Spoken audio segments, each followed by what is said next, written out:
Rather than having to behave yourself there, you can run wild, monkey around, and get some exercise.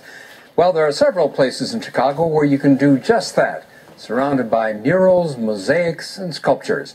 You may have been to one of them, especially if you have kids. Chicago Tonight's Paris Schutz has more.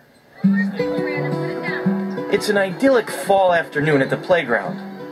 The swings, the slides, the giant dragons made out of vegetables. Wait a second. The giant dragons made out of vegetables. Yep, ears of corn there, tomatoes. This piece, done by local sculptor Phil Schuster, is of particular interest to these kids. It's an unorthodox addition to an unorthodox playground called Skinner Park on the near west side. Kids at Commercial Park on the near north side are scaling this creature, who slithers below the ground until his backside pops up a few feet away. The closer you look at Chicago parks, the more art you'll find in the form of sculptures, murals, and mosaics.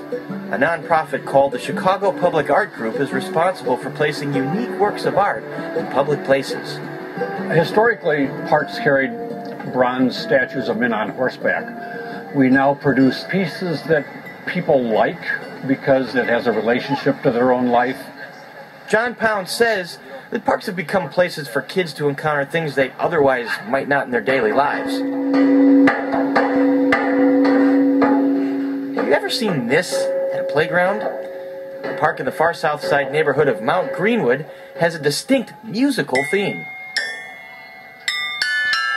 We don't do as much live music anymore in schools or in homes. Kids don't go to church as much. And so there's not as many opportunities for kids to be a part of a larger place in which music is being made. What do you think this is? A music scene. There you go. Pound says the park has been reinvented from merely being a space where kids monkey around to a free and open laboratory where kids can engage their creativity. More and more, parks are turning to things like this abstract climbing apparatus where it's not exactly clear what you're supposed to do on it. Any clue what to do on this thing? That's the point, says Pounds.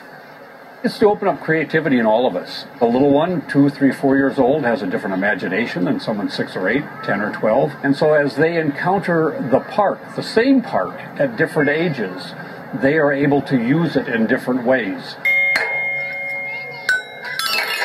Can you play a song on there? No. Or they can just goof off. A perfectly logical way to spend an idyllic fall day at the park. For Chicago Tonight, this is Paris Schutz. And for a list of the parks and the artists behind the work you just saw, you can link to our website at WTTW.com. Click on Chicago Tonight.